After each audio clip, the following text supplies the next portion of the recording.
I know that I did everything in my power as an individual, as a scientist, as a learned person, to find a logical explanation for what I witnessed and photographed. I have yet to find it. If anything, it has opened up a whole new world to me that I never knew existed. It's time we get this out in the open. Address it, accept it, and study it. When there's a documentary that shows that there's a whole bunch of us that have managed to suspend our disbelief long enough to listen to each other and to inquire and to share, that it really brings the sharing closer. And more people will come forward and share. And pretty soon it'll be a groundswell. The whole purpose is to educate people, educate young people, because there'll come a time where they're going to have to deal with this, and it shouldn't be through fear. I'm excited that children might have the chance to really examine data themselves, to not be convinced by the opinions of people before them, positively or negatively, but to really have data that they can start making their own decision.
It's important that children know more about UFOs so they know more about other living beings. If I saw a spaceship hovering over, I would be ecstatic. It's important for people to keep their hearts open for people from other planets. I wouldn't know what to think. Found out that I was definitely being visited by other intelligent life. I wouldn't believe it. I would probably feel really cool, honored that other life forms were visiting me of all people. That would be proof that there was some other life form.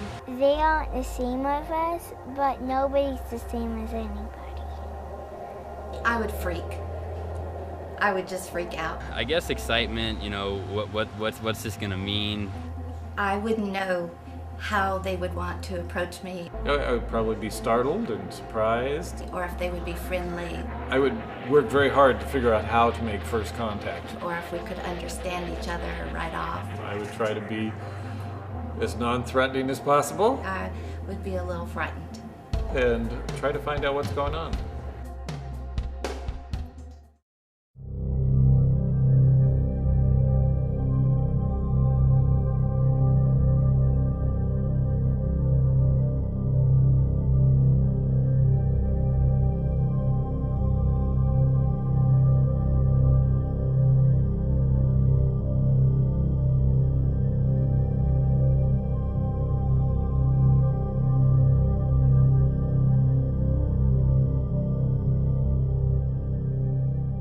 In 1995, both my husband and I witnessed 3 amber orbs in a triangle formation, one on top and 2 closely aligned underneath, very close to our home, about 100 yards from our home, hovering above a private desert area. It was startling and it was amazing. At the same time, there was nothing there but blackness and these 3 amber orbs. And something told me to take everything in, the size, the shape, the color, the distance. They were about 3 to 6 feet each, depending on how close or far away they were. They were definitely oval shape. And the amber color within each orb, and I call them an orb because the light did not extend outside the edge at all. It was totally self-contained. It was very uniform, amber color, and it didn't glare at all. Every other light out there glares. And we have a beautiful panoramic view of the city skyline, so we know what helicopters and plane lights and street lights and so forth. Every light out there glares. These did not. Very soothing, very mesmerizing. And I thought, if I don't get a picture of this, nobody's going to believe it. And as I ran to the closet to get my camera, my husband calls me back. He says, get over here quick. One of them is disappearing. And as I rushed back, we both watched in awe as the top orb started to dim as if on a dimmer switch. It didn't budge at all. It didn't waver. It didn't take off. It just dimmed as if it was on a dimmer switch, as if once it disappeared, it was still there, but we didn't see it anymore. I got onto the balcony, shot a quick picture of the two bottom orbs, and immediately noticed an eerie silence, as if time had stopped. It was quite extraordinary. And as I'm staring at these two bottom orbs, I have to admit, it seemed that there was intelligent presence staring back. The thoughts going through my mind were, who are you? What are you? Do you know that I'm here? I'd love to meet you. And the next thing I remember, the left bottom orb started to disappear, and I quickly shot a picture of that. And that was the only picture that turned out at the time. But for me, it was quite amazing because it verified that something did happen. I caught a picture of it, amazingly, as one was disappearing and one was still there. I put it on my mantle and kind of watched it for a little bit and wondered if I'd ever find out what this was. Eventually put the picture away, but I have to tell you that even though the picture was out of sight, the thought and the memory wasn't out of my mind. Did not see anything for 2 years. 2 years passed, and not a hint of anything, even remotely close to these amber orbs. January 22nd, 1997, I noticed 3 amber orbs now at a distance far west on the horizon. And I'm thinking, wait a minute, even though they're in a line formation, they were amber, they were in a formation, they were hovering for minutes, strangely similar to the 95 incident. The next night, the 3 amber orbs are now in front of South Mountain. And I knew they were in front of South Mountain because there's red blinking warning lights for the airplanes that are coming into Sky Harbor just in front of South Mountain. And this was definitely lower and in front of South Mountain. And I thought, enough, I'm getting my video camera. I ran downstairs, I grabbed my video camera, I got out to the pool area. I took about 18 seconds worth, the battery went dead. I walk inside, hook up the battery, run outside, they're gone.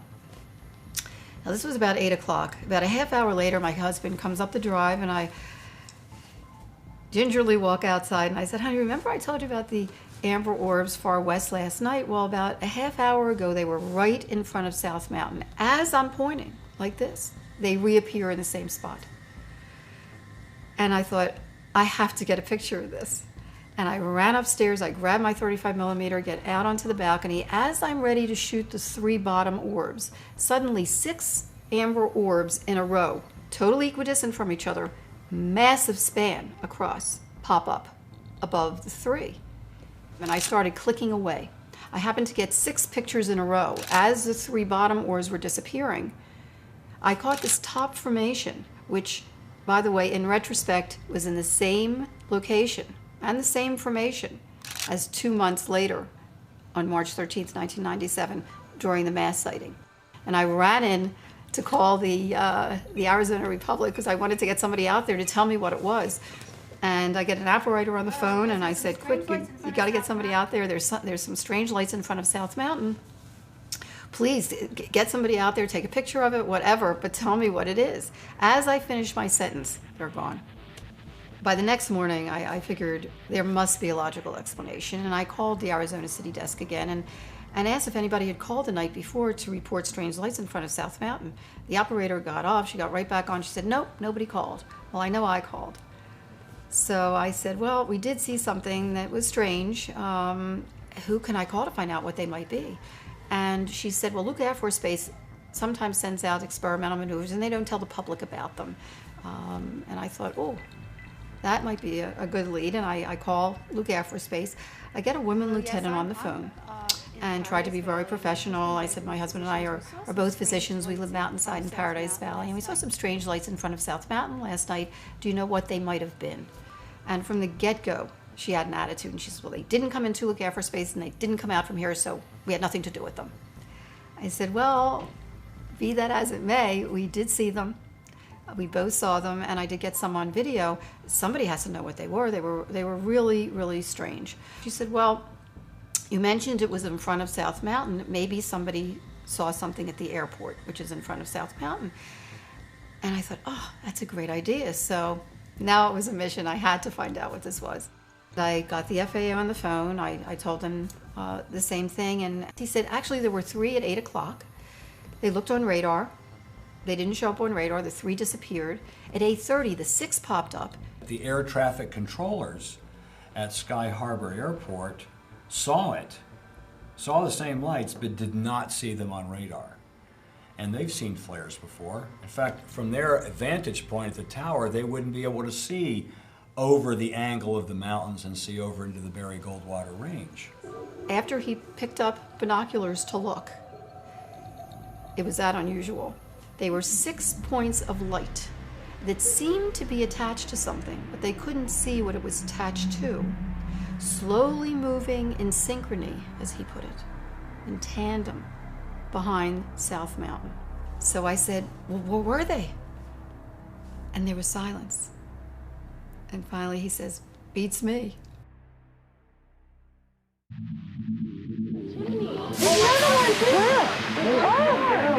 Major sighting here. On the 13th of March. Weird happenings in the skies over Phoenix recently. And no one seems to be able to explain what it was. Suddenly 6 amber orbs in a row, totally equidistant from each other. There are another 10,000 Arizonans who saw the Many same investigators thing call it the largest sighting ever. The availability of witnesses was extraordinary. The data speaks for itself. Plus, I have photographs that cannot be explained or denied. Thousands of people saw more than stars in the night sky. The mystery remains unsolved and controversial. Last night, shortly after 8 p.m., hundreds, maybe thousands of Arizonans reported seeing a triangular-shaped object with 3 distinct lights. People say they saw strange lights all over the state. There was nothing there but blackness and these 3 amber orbs. The people who saw the lights will say the lights were orange, they were bright, and they were big, and they were like nothing they've ever seen before. And there's been no official explanation. This didn't look like anything I'd ever seen in my life. Eyewitnesses who saw it say it's like nothing they've ever seen before. On March 13th of 1997, I had left law enforcement and I pursued private investigations work. And I happened to be at 27th Avenue at Van Buren doing some paperwork. I just would look up every now and then, and I was writing my report, and I just looked up and something kind of caught my eye because it seemed just to kind of be floating and just a constant speed, but nothing that I could associate with.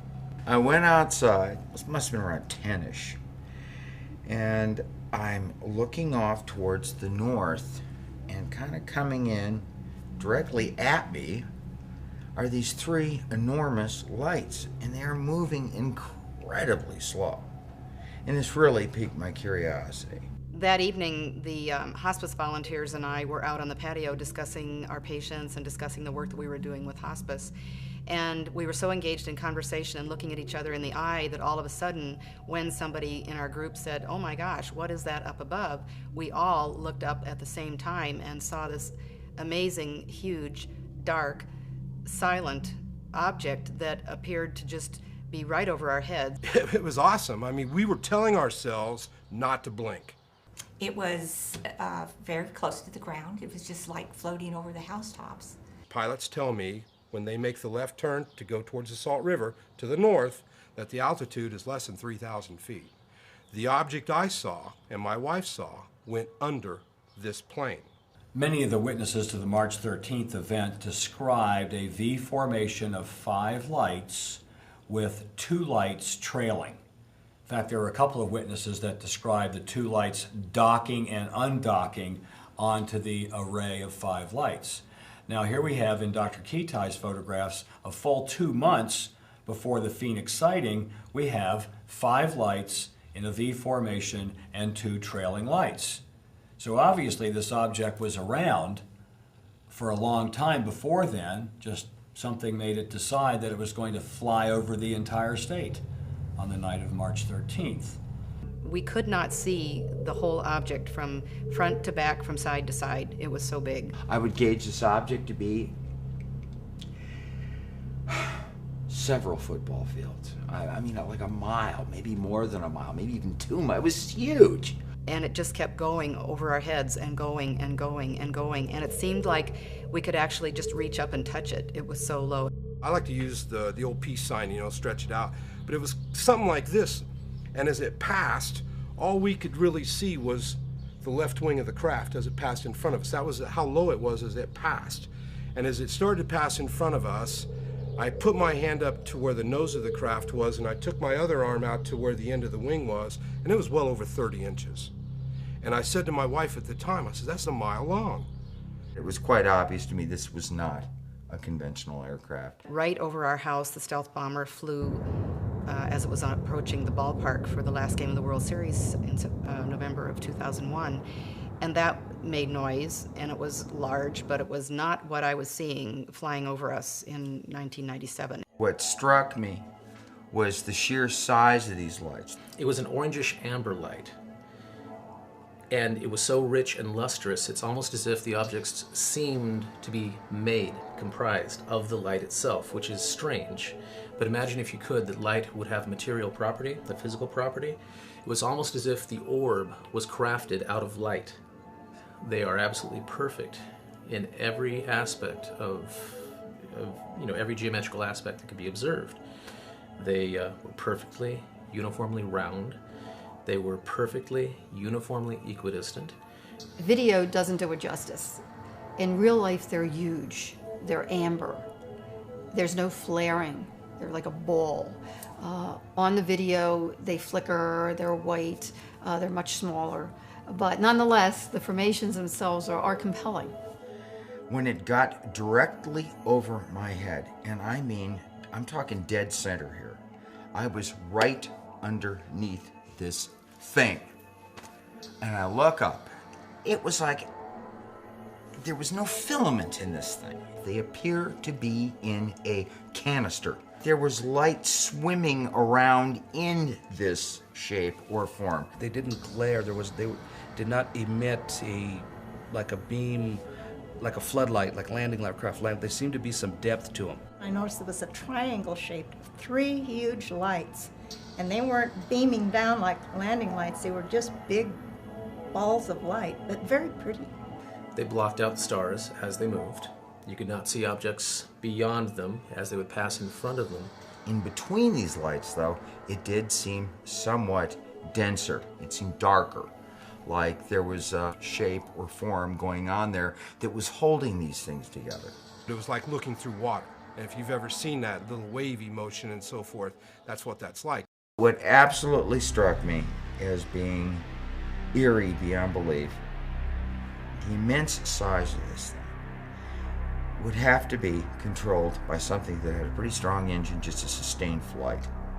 There was not a buzz, there was not a hum, there was not a jet engine, there was not a prop engine, there was not a jet prop engine. There was absolutely no sound at all. Just 3 beautiful lights coming towards us. And it seemed to move effortlessly, just glided right over. This was one solid object, one craft, one big, large boomerang. Everybody that called me said the same thing. It was huge, it was slow, it was low, it was totally silent. They could see some lights, somewhere between 5 and 9 lights on it at any given time. The lights were not like spotlights, they were more like glowing, gaseous globes. What struck me immediately about the Phoenix Lights incident was the sheer number of witnesses. The availability of the witnesses. This was peak time for the comet Hale-Bopp that seemed to come out of nowhere a a few months earlier. It brought thousands of people out of their homes in the early evening to see what the comet would look like as it got closer and closer. And when you think about thousands of people living along the most populated corridor of Arizona, outside on a very clear, quiet night, looking up purposely in the sky for a glimpse of the Hale-Bopp comet, when the phenomena pass right over their heads, 30 miles an hour. Some people did see it take off at a tremendous speed. The objects that were witnessed were clearly, they were intending to be seen in terms of appearing over mass, the concentration of population of the whole state, coming down I-17 virtually from stem to stern, from end to end in the state. I think they went out of their way to let us know that they're here.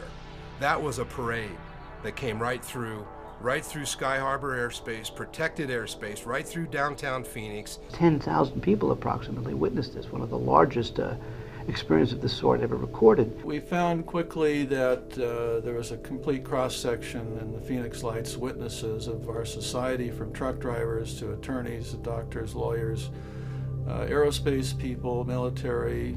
Air traffic controllers on duty who could see the lights but not see them on radar. Just from what you read in the press accounts, I think they profoundly affected a lot of people. I wasn't frightened, I was just in awe of it because it was so abnormal. None of us was apprehensive about what we were seeing. This was the very interesting part looking back on it, and I especially was very intrigued and excited with the idea that this is something miraculous that's happening right now. This was a planned event. It was not accidental. It was very well orchestrated, to say the least, even an elegant production, if you will. After I heard all of this over the next couple of months, I thought something really strange has happened, and I want to know what it is.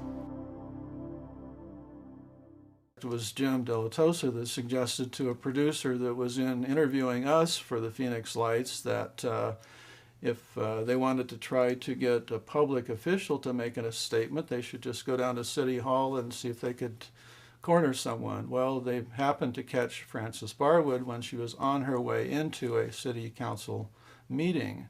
As I was going into the meeting, I was stopped by a reporter, and she had with her a TV cameraman and a microphone man, and they started asking me about these lights that went over Phoenix.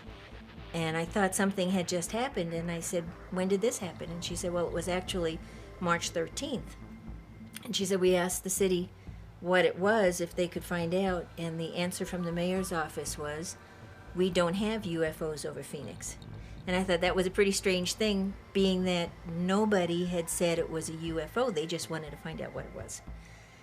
So I went into the meeting, and came my turn, and I said there were these reporters, the reporter outside, and had asked some questions about these lights that went over Phoenix last March 13th, and could we find out what it was?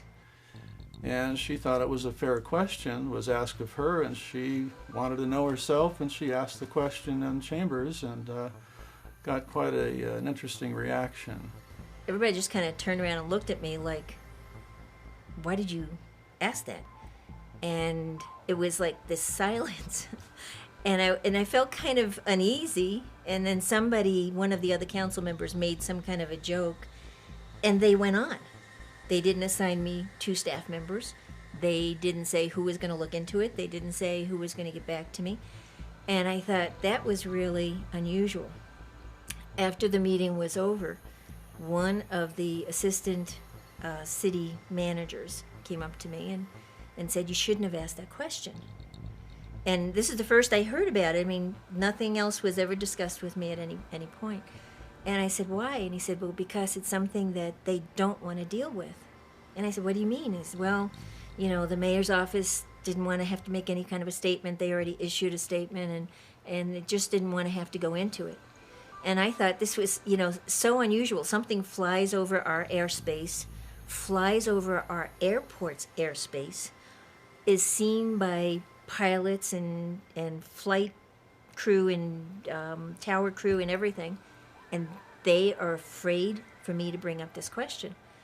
you know, when this all started, the reason that I asked the question about this incident that happened on March 13th, 1997, which has come to be known as the Phoenix Lights, was because I thought, you know, this is a public safety issue, and we need to know whatever it was in case it comes back, in case, you know, it happens again, or in case there's a danger to the people or buildings or whatever, because we have antennas that are high.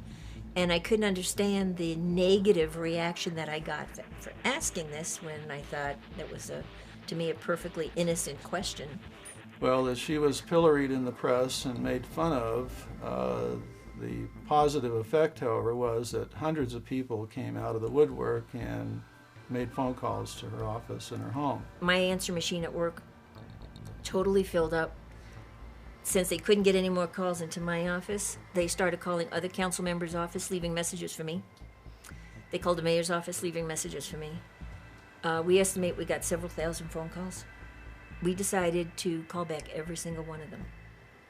Over the next couple of months, I personally talked to over 700 people. Everybody but one, everybody but one told the exact same story. And the one was the one that they publicized, which was a kid who said he saw it and they were airplanes. Well, you know, when you have like 700 to 1 saying this was not airplanes, I had active military, retired military, police officers, firemen, Little League coaches that were out that night with the whole Little League saw it, the parents saw it, people jogging, people shopping. That was really an important single event in opening up the case for us, was Frances Barwood. And I give her a lot of credit for her courage, especially holding forth and holding up through all the criticism that she got. I believe she was very courageous, and it's going to take more people like her and like Dr. Lynn, the author of The Phoenix Lights, coming out and lending credibility and lending their name to a phenomenon that I believe is very real and needs to be studied. Wrote a letter to Senator McCain. Senator McCain sent his letter to the National Archives. In his letter, he didn't say I was a councilwoman. He said he had a citizen who wanted to know what happened on March 13th, 1997. And the letter, the whole tone of the letter was like kind of sarcastic. And I found out that when you send something to the National Archives, they don't answer, they file it. The ultimate, shall we say, insult was the governor of the state of Arizona, Fife Symington, finally calling a news conference saying that he has finally got the answer to the Phoenix Lights, and he introduces some staff member dressed up as a space alien. Give me a break. If we continue to treat this particular issue that way, we are doing a disservice to our children, generations and generations down the road. Right after his press conference, I started getting so many phone calls. People saying, I can't believe what he did, and, you know, this is serious. And it was very upsetting to a lot of people. And people got very angry because here is the top elected official of the state making fun of what I estimate to be close to probably 10,000 people saw this. Pay attention to what went on here. Pay attention in particular to the witnesses, the citizens, because the government's not going to provide the answers. Don't lean on the government. Don't point the finger. Don't go to court. Don't waste your time, because they're just doing what they're supposed to be doing. They're trying to preserve the national security. That's their job. It's important that they maintain secrets for our defense, because there's a lot of strife in the world still, a lot of crazy people. We're, of course, in the age of terrorism. So let's not point the fingers at the government. Let's open our arms and our minds and our hearts to the citizens who have extraordinary tales to tell. When they came out several months later, 5 months later, with the flare explanation, I immediately knew that that's not what we saw. Being in the military, I've launched those flares, and they were not flares. Because flares fall, you know, up and down. They don't fall even in the wind. They don't maintain that altitude. They weren't dropping like flares drop. They weren't disappearing. The flares that the military claimed they dropped on the night of March 13th would be of two types. One, you'd have the spoofing flare, which would be to draw a missile away from an aircraft. Another one would be an illumination flare, which would provide light for people on the ground to see what the enemy might be doing. This is off of the video from Dr. Kitai, and we have the triangle formation again.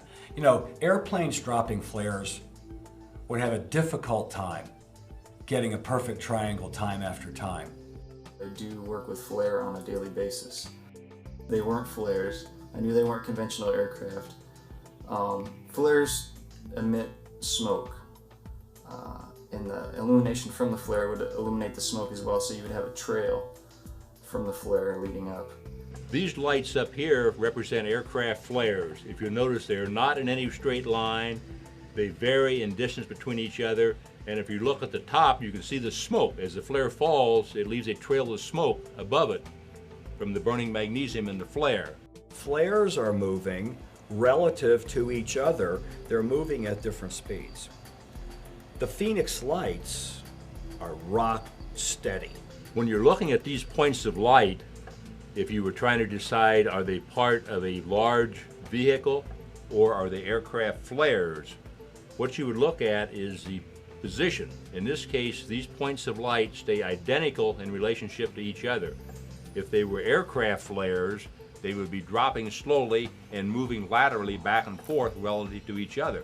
If I do a histogram of frame 1, frame 100, frame 200, we're running video 30 frames a second, 1,800 frames a minute, so we have almost 6,000 frames. So I take every 100 frames, measure the brightness, see if it's changing. And if we built a graph over time, flares, the graph of the change looks like this. The Phoenix light, flat graph. I have footage of these objects from upwards of 20 minutes, so there's no way that it was a flare. As we had more people come forward through Francis Barwood going public and asking the question, hundreds of people came forward through that, to a great body of case reports we had from Peter Davenport at the National Center. It was clear that I had to do a lot of field work if we were going to even begin to do the animation that we planned to at Village Labs at the outset. Let's try to recreate what went on to properly illustrate what the witnesses were describing. We've done motion studies of the different witness drawings, the different videos that we had, and built a scientific model that we then turned and moved it in as many positions as we could to find something that was either a formation of lights or lights on some object that no matter how we moved it, it fit with what was on the video and what the witnesses said.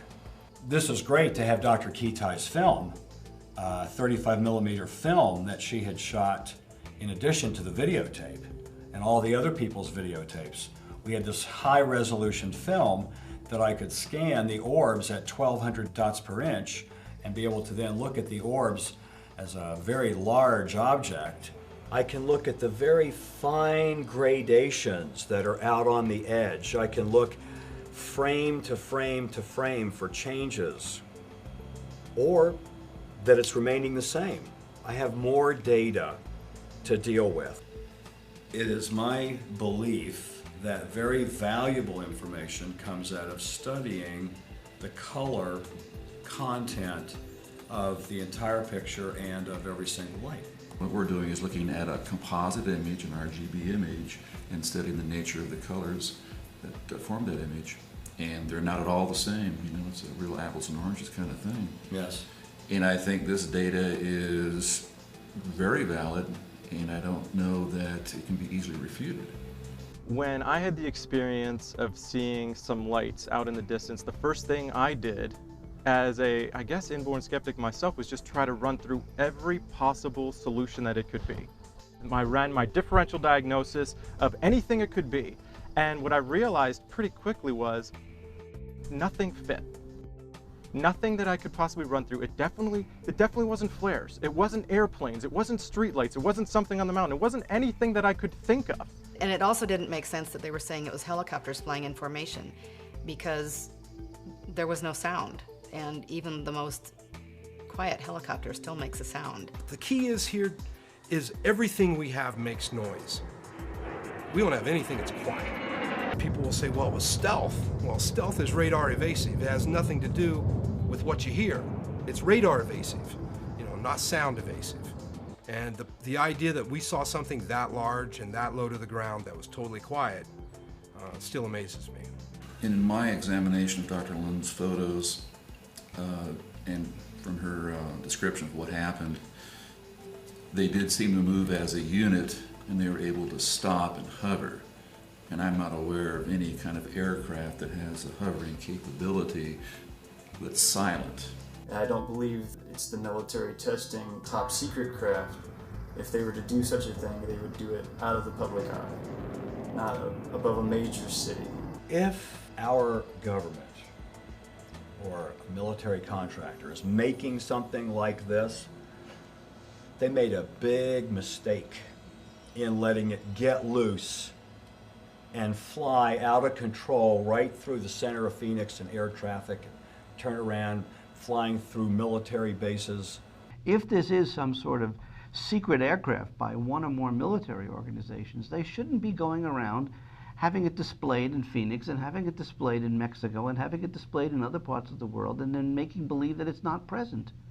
If it's going to be visualized and it's going to be photographed, then people should stand up and own it. My initial supervisor, when I first arrived here at Luke, he was here in '97 when the incident occurred, and he remembers that 2 jets were scrambled from one of the squadrons on Luke.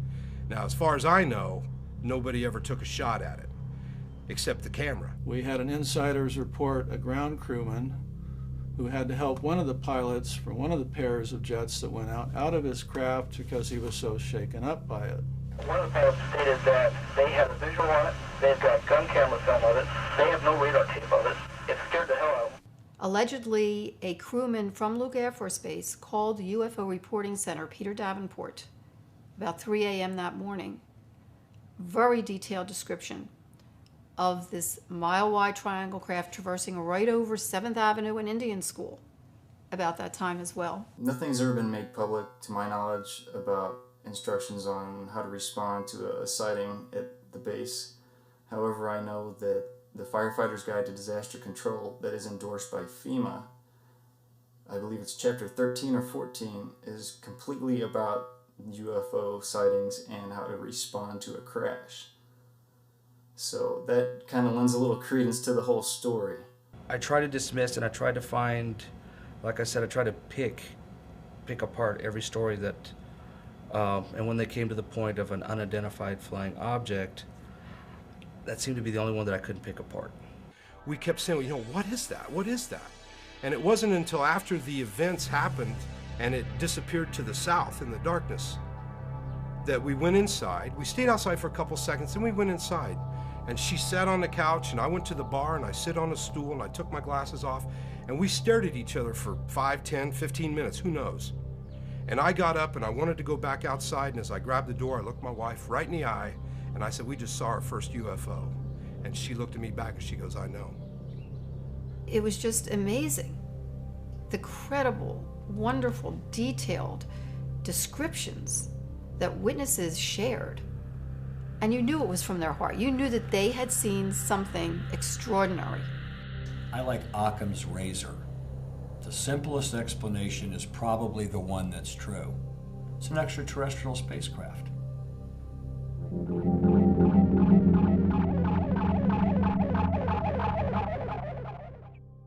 I'm learning that this is happening worldwide.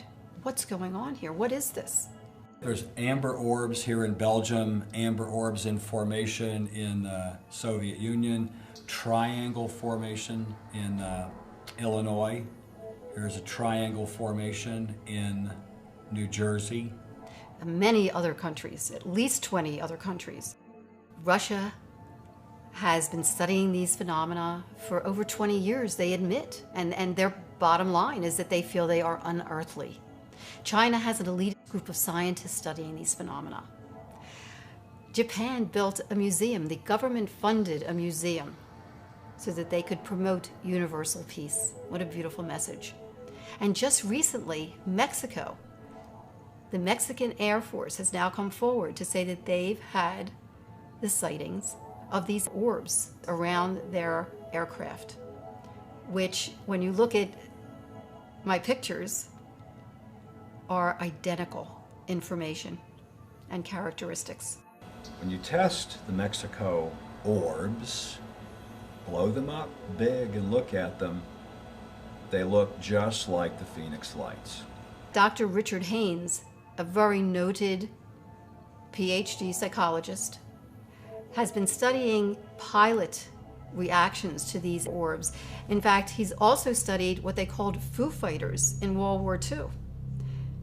The identical phenomena, these rigid orbs in formation, just like what my husband and I saw outside our window, our bedroom window in 1995. They've been around a long, long time. Throughout recorded history, humans have been fascinated with the nature of light beings, of anomalous lights in the sky, which we sometimes interpret as angels, or we sometimes interpret as light beings, or we sometimes interpret as ETs, or we interpret as literally the shining God herself or himself. Maybe these things have been occurring all of the time and we just haven't been paying attention to them. Or we've been told, like in The Wizard of Oz, pay no attention to the man behind the curtain.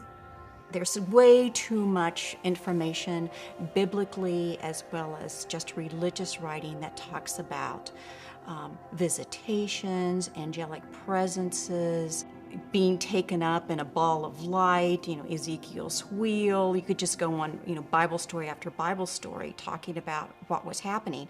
Now, if we just start discounting witnesses and witness testimony, then we get in an awful murky place where we'd be tossing out probably 90% of the Bible. There are tons and tons of paintings and pictures from Europe from the 16 and 1700s depicting things flying through the skies. And part of that chunk of history is in acknowledging the existence throughout recorded history of phenomena like this and the roles that it have played in people's lives, and especially the, quote, native cultures who were open to receiving it. The Gila River Indian Reservation on this side of the Estrella Mountains, behind South Mountain, where they report that they look up and see it all the time and that they've been seen there for hundreds of years. That's why it's called the Estrella Mountains, gateway to the stars. The name itself is symbolic. Historically, anciently, to the Native Americans, this is known as the crossroads here of the gods even. The Estrella Mountains, where the Phoenix Lights were seen, means stars. And those mountains were given that name because the Spaniards said that the Indians of the day said that's where their brothers would come and go, as if there's some kind of portal or gateway in the Estrella Mountains. And we have witness accounts, by the way, that suggest that very thing. The lights are called the Sky People. Some of the Native American tribes, everyone is very differently. Some of them go out to seek them, to seek their knowledge, to find out what they know. As far as our culture goes, we're way behind actually defining what I believe is a very real reality that a very high percentage of people have experienced. I saw the Phoenix Lights, and then I saw very large orbs at a later date, 3 or 4 months later. Beautiful color, amber, and knew that they were intelligences and felt the emotion evoked in me was one of great warmth. It has been reported many, many times that the witness felt that there was something in that light, a thought form, an entity, an intelligence, guidance and control that was behind it, knew that they were there. They could sense it, that they could feel it. That really set me on a journey for 7 years. The first 4 years of which I actually started looking for a logical explanation, for a source and meaning for what I had witnessed and photographed, The more I look, the more I found. Such credible data from scientists, astrophysicists, nuclear physicists, astronomers, optical physicists, and on, that had been studying these phenomena for 20, 30 years. I had no idea. I've been involved in hundreds of UFO cases in in-depth investigation. Thousands of pictures that I've looked at, about 1,000 I've really examined in detail. And when you look at the totality of the evidence, what is unique about Dr. Kitai's data, it is the most consistent, systematic, replicated set of information over a prolonged period of time that's been independently observed at various times by multiple individuals. This is the only case that I know of where this much data exists over this amount of time, prior to and after a significant event. This is one of my favorite photographs taken by Dr. Kitai. Taken camera in the same location, the lights in the same location as the Phoenix lights, but taken a month after 9/11. The film was what convinced me that the characteristics were not those of these halogen lights and airplane lights and all the other kind of lights that I could get a measurement on and look, make the graph of the different kinds of flares and separate out the color and the brightness. My conclusion about the Phoenix lights is that there is nothing that I can get a match to at the data table. It's not Hale-Bopp, it's not stars, it's not aircraft lights, it's certainly not car lights. For a number of reasons, it's not flares. If it's not some sort of technology that's made by us, then we have to seriously entertain the hypothesis that it is some sort of expression of highly intelligent beings. Ultimately, it's going to be the people that will sort these things out rather than the government. And the worst thing that can happen to us would be as if the government said, well, it was flares, go back to sleep. For a long time, since the 1940s, there's a concerted effort to try and keep this material from the public. And one of the easiest ways to do that is to hide it in plain sight. Make it so that credible experiences that come out, credible reports, sightings are surrounded with ridicule, surrounded with the debunkers who try and give prosaic explanations for something which just defies explanation. There is a small percentage things that cannot be explained.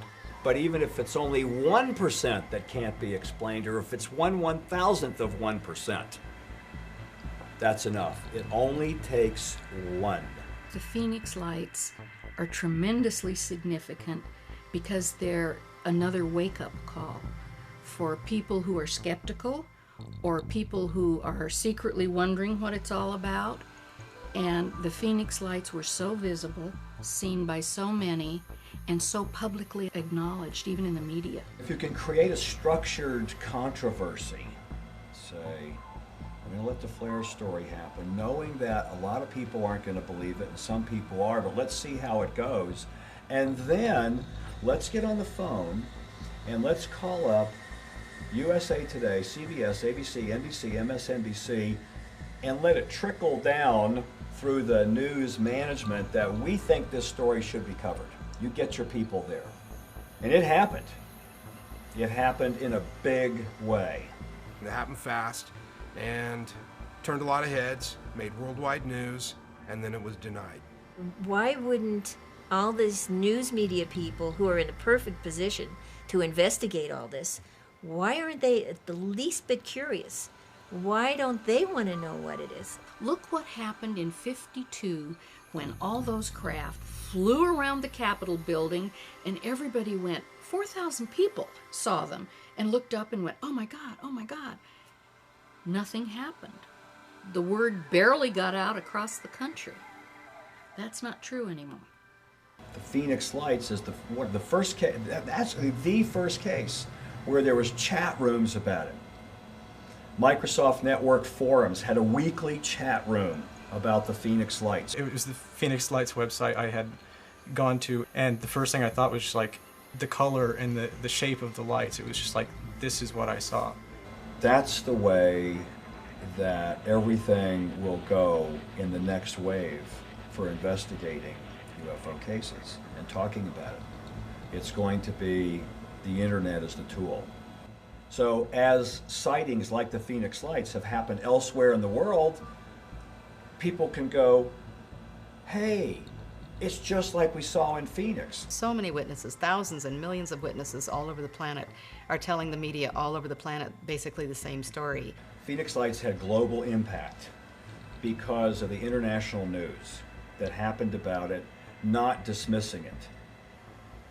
Not only was it a very significant mass sighting, many investigators call it the largest sighting ever, lasting the longest amount of time, seen by the largest number of people. Grand scale. But at another level, global media. It was all over the news everywhere for a long time, months and months. And then every year, it gets on the media again because there's something significant about it. When I first joined the military, I put in for Luke for the simple fact that the occurrence of 97.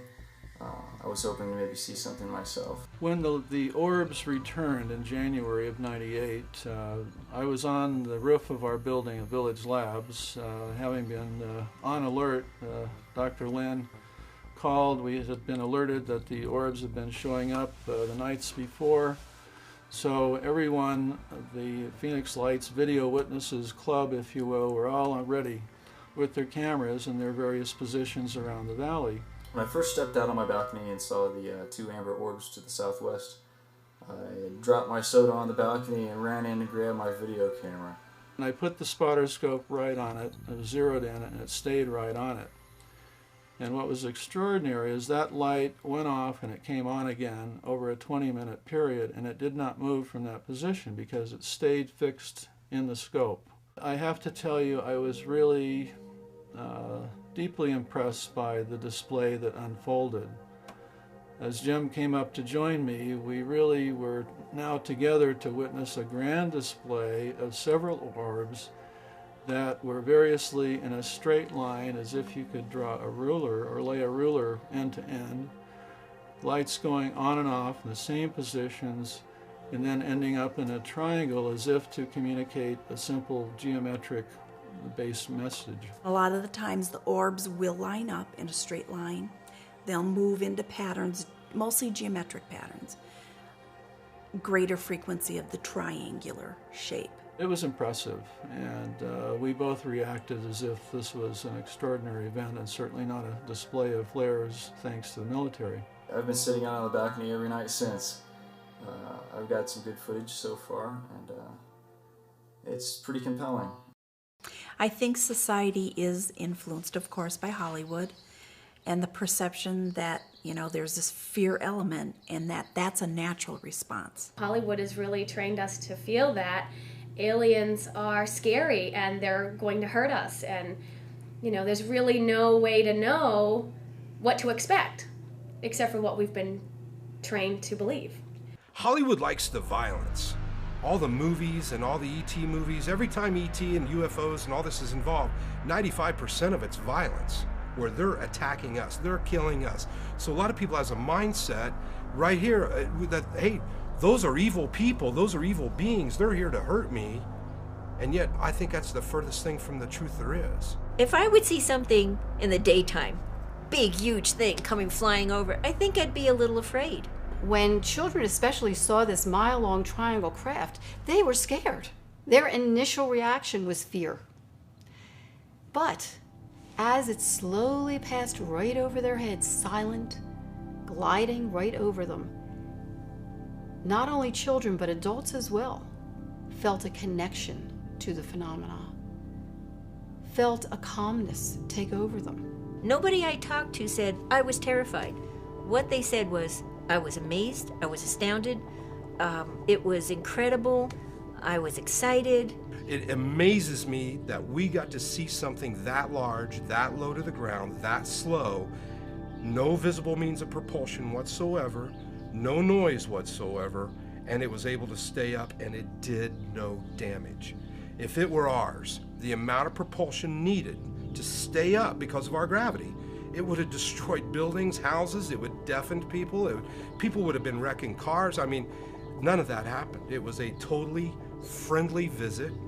No one was hurt, no one was scared. They didn't become blind, and nothing was dropped on them. Nothing had happened to me. Nothing had happened to anyone I'd known. Nobody was harmed. What most people experienced was this phenomenal sense of wonder and awe and appreciation for being alive and witnessing it at that moment. Once all these things came to my mind, I just thought, wow, what a neat thing. And that actually helped open up my mind to the rest of my life with a sense of wonder. Almost universally, people who have anomalous experiences with lights or craft or things that they see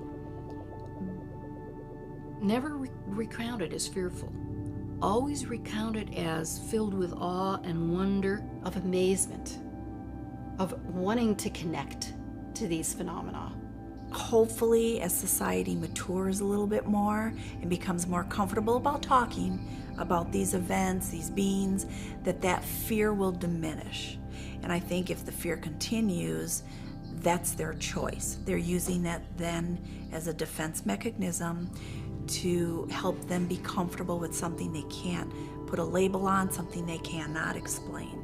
If you're terrified of seeing something, and then you see something that you're terrified of, what are you going to do? Your own beliefs are going to color you to lead you to have a negative experience. So it's your belief structure that has prevented you from having the positive experience that's really there. When people recount an experience, it tells you more about them than it actually does about the experience. If they need to be angry, they usually vent annoyance and how dare they and that kind of thing. But over time, and looking at it and comparing it with others, there is almost nothing really fearful about any of it. Imagine that you're an unearthly being. You want to communicate, you want to help.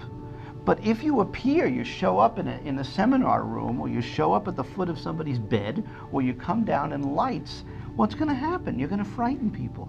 So how do you, if you could put yourself in their shoes, if there is a their shoes, how do you go about helping without frightening? It is important that people, at the very least, have an open mind. It is important that they are also very prepared and to deal with whatever happens. One of the problems that a government or a church or anyone has in explaining the extraterrestrial situation is that it requires non-physical definitions in order to explain it. Both contemporary mathematics and contemporary physics acknowledges the fact that there are more than 4 dimensions. It's the most integrative of contemporary theories in physics, called string theory. It requires the notion of having 10 or 11 dimensions. And we typically can have a difficult time measuring things in 3 dimensions, let alone 4 dimensions, adding time. So just adding one more dimension makes all kinds of possibilities. Time travel, interdimensional doorways and gateways and things, that the rules would hold true interdimensionally for folks everywhere. Saints, angels, avatars, ghosts, intergalactic travelers all follow the same rules of interdimensional place hopping. We coexist. I don't think it's a planet far, far, far away. You know, I don't think that at all. I think we coexist. This is dimensional. We share the same space. We just don't know it. It wasn't until the quantum physicists started saying, hey, there's lots of realities out there, that we got any kind of backing and credibility at all. My remembrance, as I think back in the 60s when there was a lot of interest in this topic, is that there were so many reports that it was possible to debunk as frauds and people that were just completely unreliable. There also were a set that were never explained. God forbid that you'd go to an astronomer or to an engineer who's going to say, I'm not even going to bother because we all know for a fact there's no such thing. These people either made a mistake or they're lying. We went through that whole phase, and that kind of drove the topic off the table in terms of the research community. Just because we may not have the technology yet to definitively define what these things are, it doesn't mean they're not real. We may just be looking on the AM dial for an FM frequency.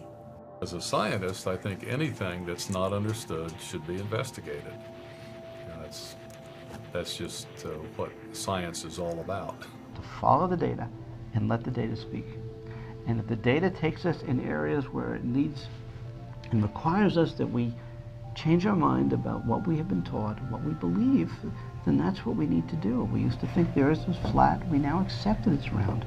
We used to think that the sun revolved around the earth. Now we know it's the opposite way, and we've accepted that fact. We used to think that objects were really solid. Now quantum physics tells us it's mostly, quote, empty space. It's organized energy.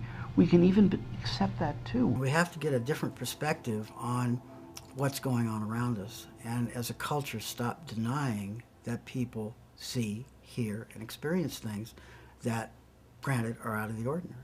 There's going to be a time where they're not going to be able to hide it anymore.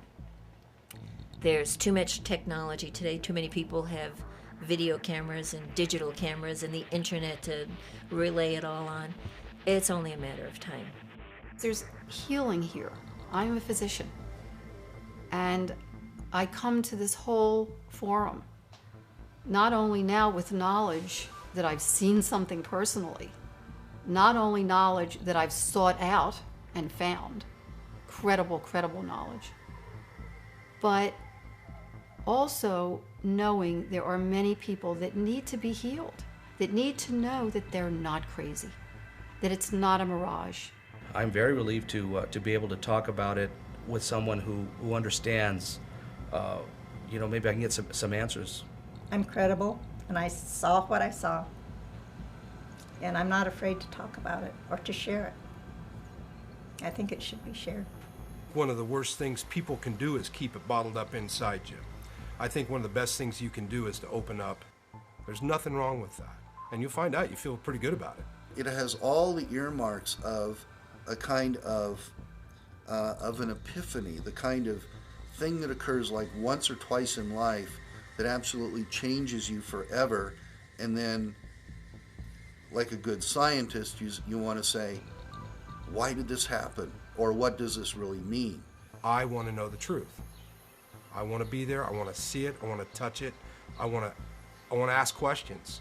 I would like to have some of the alternative explanations for things that occur to be explored further, so that our kids can actually have some hard data, some hard scientific empirical evidence that what's happening to them has a base in reality and is real, and that they're not crazy.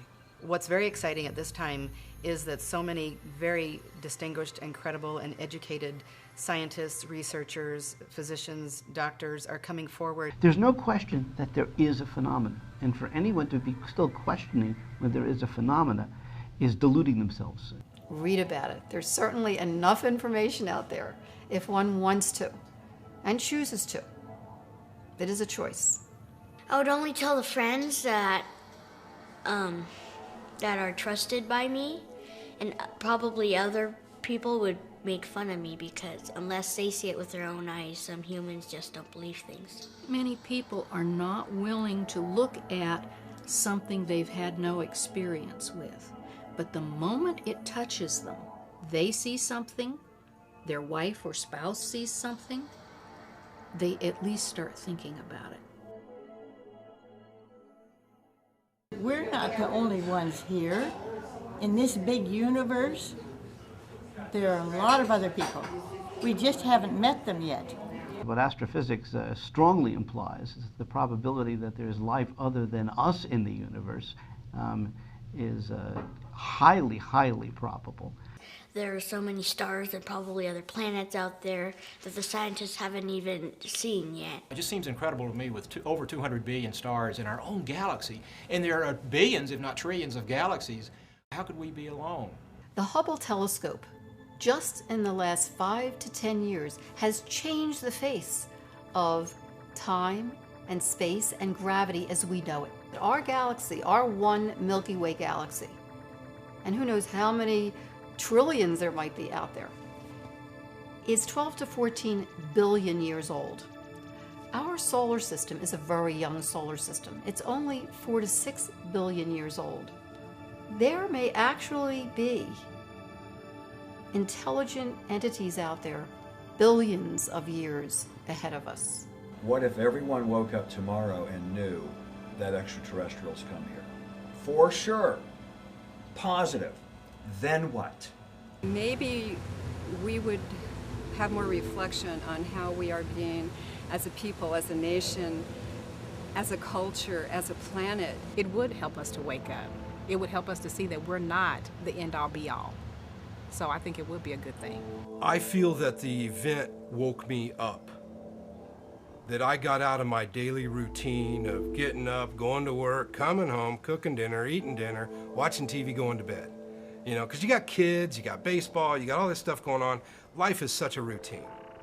This woke us up that there's something greater out there, that there's more out there, and wake up, open up. Open up your heart, open up your mind, because it's real. What happens when these phenomena occur, these anomalistic phenomena occur, that people come awake, maybe for the first time in their lives, but the opportunity is there all of the time. Reality, you know, as people sometimes say, is only what I can see, hear, touch, feel, and so on. But the things that we call paranormal are actually part of the same reality. We're just not tuned into it yet. Whether you believe in it or not, there's the potential that we can learn so much from what could be out there. We're an adolescent species at this point. Our consciousness is changing, our body's changing, our knowledge is changing. Wouldn't that be great if it did change? And that we all had an aha moment when we go, we're not alone in this universe, and we're not these little nations warring and feuding with each other and doing power trips with each other, that there's other planets and other universes and other intelligent beings who are looking down on us and going, oh my God, what are these people doing? I believe they are trying to communicate. We just haven't figured out how they're trying to communicate with us. We do have powers, and we need to learn to tap into those powers so that we can communicate with them, so that we can understand them, so that we can be a part of their reality and simultaneously allow them to be a part of our reality. Listening is very important, and we can even calm ourselves and quiet ourselves to not only listen to each other on this planet, but to listen to what the messages are that are coming from off-planet.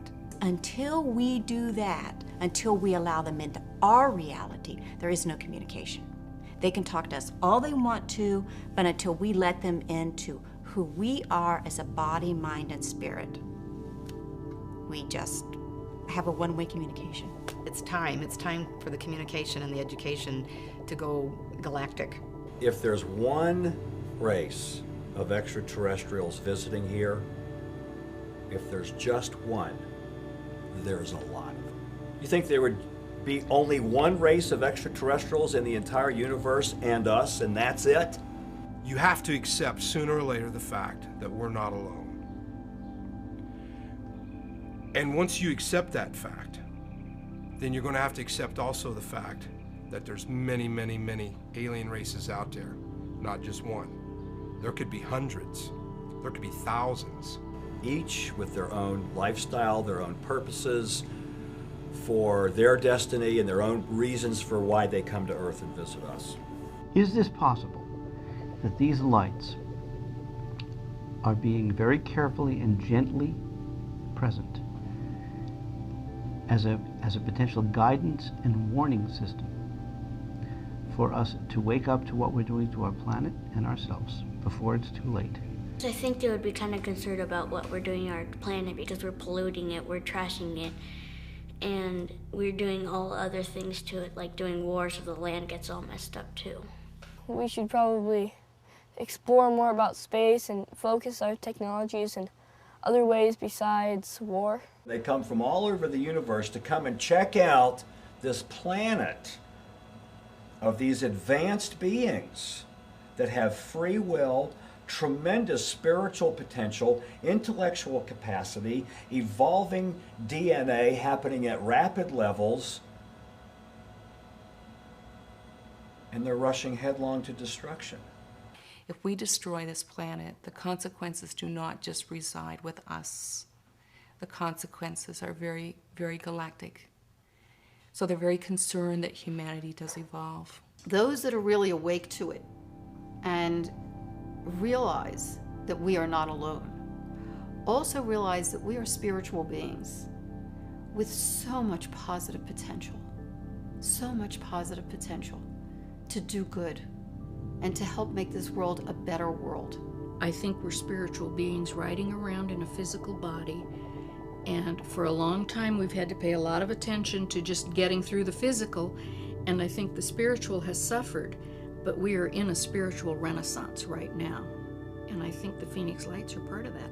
There are very few things that are bigger and more important to every human being on the planet than the topic of this documentary, of the implications of what the Phoenix Lights represents. It was clearly no accident that this demonstration and parade, this extraordinary single category, single class event of the Phoenix Lights occurred. Multiple purposes, multiple dimensions, multiple impact potential. And I think we're only beginning to see the tip of the iceberg of the effect of what took place back in March 13th of 1997 here. Years later, it still gives me goosebumps. So I'm into it. I can't help it. It's a part of my life. It's a good part of my life. It's a good thing. The anomalous experience, whether it's seeing the Phoenix Lights, believing you've been contacted, having conversations with other dimensions, it doesn't really much matter. What matters is what you make of it and what you do with it. We're all here together for a reason, and we're all here together for a purpose.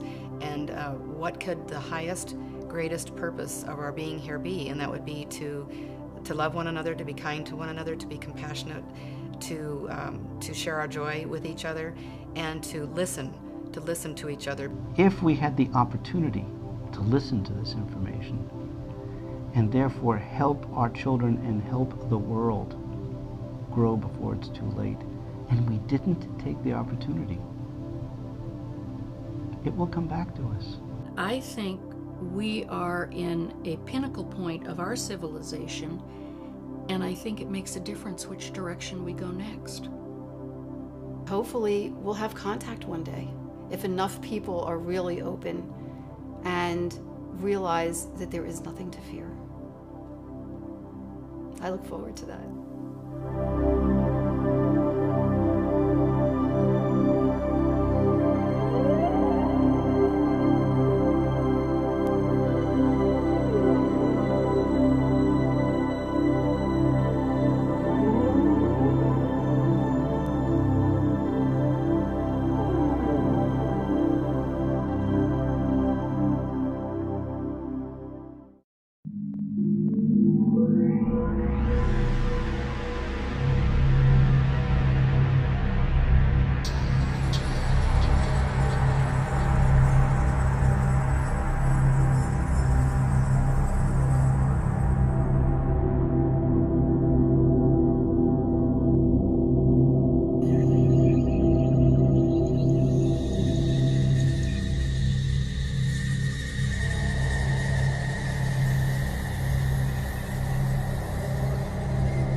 If a strange being came to my door, would I be scared? Would I be frightened? Would I welcome it? I don't know. It depends on how ugly it is. If they would come to my door, I would say, well, come on in, let's talk. Let me find out more about you. That would be great. Oh my, such fun.